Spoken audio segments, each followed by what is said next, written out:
এটা হচ্ছে পঞ্চম শ্রেণীর বাংলাদেশ ও বিশ্ব পরিচয়। তো আজকে আমরা সমাধান করব 4 পৃষ্ঠা, তারপরে সমাধান করব এই 5 পৃষ্ঠা।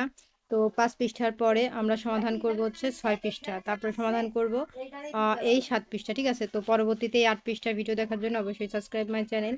আর এটা আমার নতুন চ্যানেল, আগের আমার আরও একটি চ্যানেল আছে অনলাইন ক্লাস শুক্লা ইউটিউব, ওটা অনেক বড় চ্যানেল, আর এটা নতুন খুলেছি, তো সবাই এটা সাবস্ক্রাইব করে দিও। তো আমার নতুন চ্যানেলে সবাই সাবস্ক্রাইব করো। তো দেখো এখানে কি লেখা আছে, এখানে লেখা আছে জলবায়ু পরিবর্তন রোধ ও পরিবেশ সংরক্ষণ। ছবিগুলো পর্যবেক্ষণ করি এবং ডান পাশের ঘরগুলোর উত্তর লিখি। মানে এখানে কি কাজ করছে, মানে কি কি কাজ হচ্ছে তা এখানে এর মধ্যে লিখবো। তারপর কেন কাজটি করা হচ্ছে সেটার উত্তর লিখবো। তারপর কিভাবে কাজটি করা হচ্ছে, জলবায়ু পরিবর্তন রোধে সহায়তা করবে, সেটা আমরা এখানে লিখবো। ঠিক আছে, সেম কি করা হচ্ছে, কেন কাজটি করা হচ্ছে, এই সব একই, মানে খালি ছবি কয়টা ভিন্ন, এখানেও ছবিটা ভিন্ন আর প্রশ্ন সব একই। তো এইগুলো কেন করা হচ্ছে আমরা উত্তরগুলোর মধ্যে লিখবো। আবার এই ছবিতে কি কি কাজ করা হচ্ছে, কেন করা হচ্ছে, তারপরে কিভাবে জলবায়ু পরিবর্তন রোধে সহায়তা করছে, তো সব উত্তর আমরা লিখবো। তো চলো আমরা 4 পৃষ্ঠার উত্তরটি দেখে নিই। তো এখানে দেখো প্রথম চিত্রে ম্যানগ্রোভ বন বা উপকূলীয় বনায়ন। তো কি কাজ করা হচ্ছে, উত্তর উপকূলীয় এলাকায় ম্যানগ্রোভ বা লোনা পানির বন তৈরিতে চারা গাছ রোপণ করা হচ্ছে। তারপরে কেন কাজটি করা হচ্ছে, আহ এই যে উত্তর উপকূলীয় অঞ্চলে ঘূর্ণিঝড় ও জলোচ্ছ্বাসের হাত থেকে রক্ষা করতে এবং ভূমিক্ষয় রোধ করতে এই বনায়ন করা হচ্ছে। তারপর কিভাবে কাজটি জলবায়ু পরিবর্তন রোধে সহায়তা করবে, উত্তর গাছ বায়ুমণ্ডল থেকে প্রচুর পরিমাণে কার্বন ডাই অক্সাইড শোষণ করে, যা বৈশ্বিক উষ্ণায়ন কমাতে সরাসরি সাহায্য করে। তো এখন দ্বিতীয় চিত্রটা দেখবো আমরা।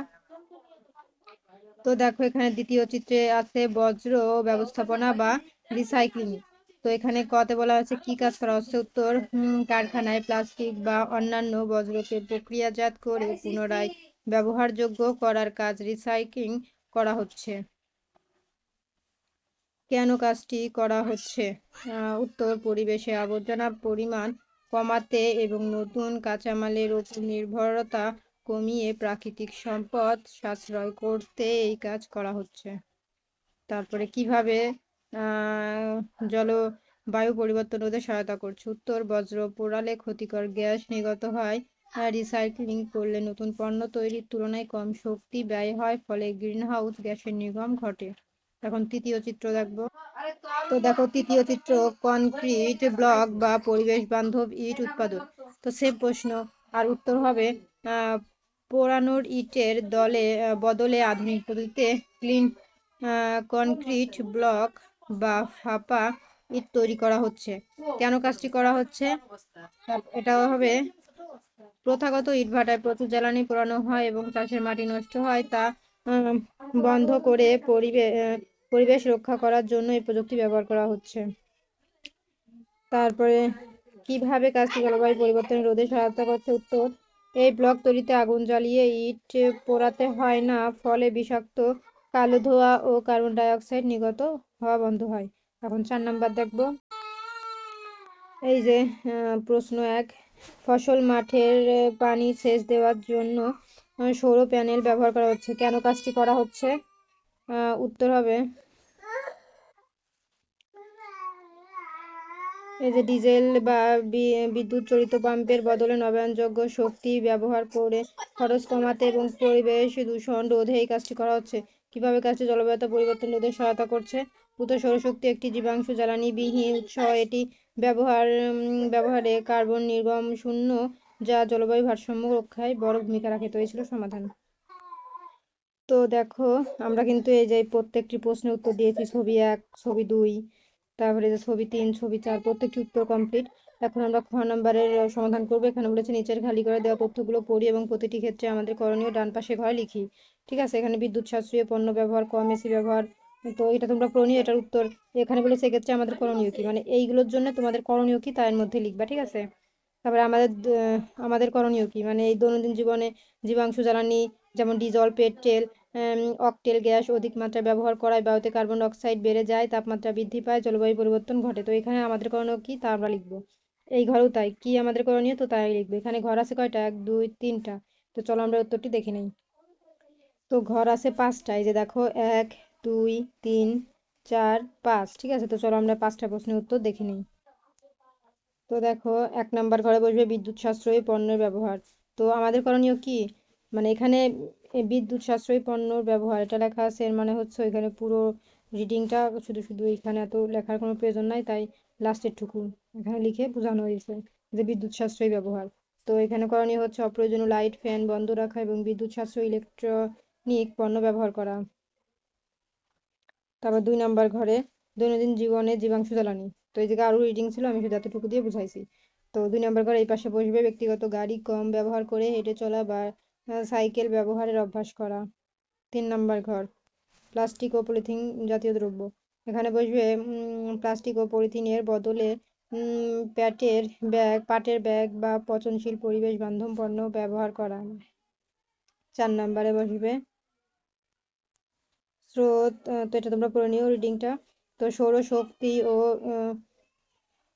বায়োগ্যাসের মতো নবায়নযোগ্য শক্তি ব্যবহার বৃদ্ধি করা। তারপরে 5 নাম্বার ঘরে বসবে প্রচুর পরিমাণে গাছ লাগানো এবং বনভূমি রক্ষায় সচেতন হওয়া।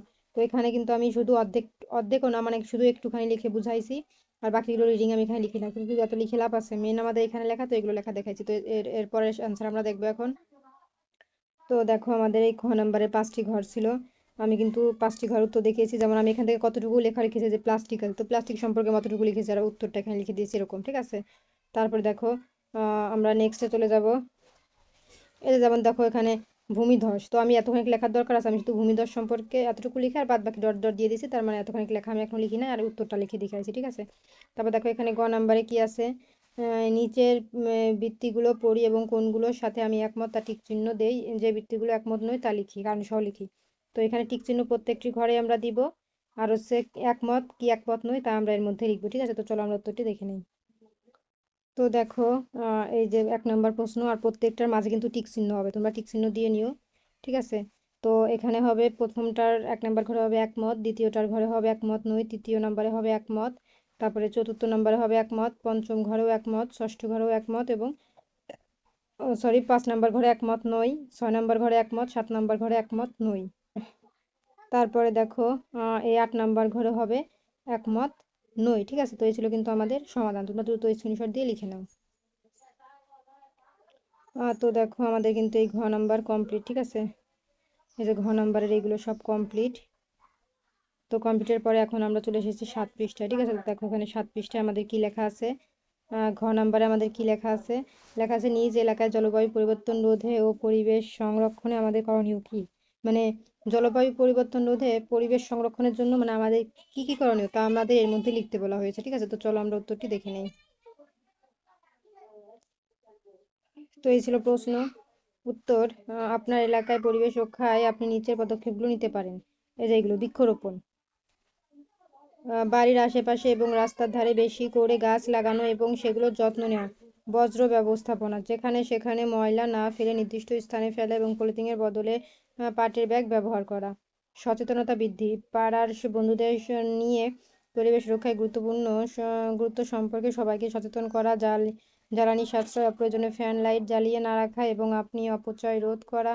উম, তারপরে বলেছে জলাশয় রক্ষা, এলাকার পুকুর বা খাল যাতে কেউ ভরাট বা দূষিত না করে সেদিকে নজর রাখা। তো এই ছিল কিন্তু আমাদের সমাধান। আহ, তো এই ছিল কিন্তু আমাদের 7 পৃষ্ঠার ঘ নম্বরের সমাধান। তো পরবর্তীতে এই 8 পৃষ্ঠার সমাধান দেখার জন্য অবশ্যই সাবস্ক্রাইব মাই চ্যানেল।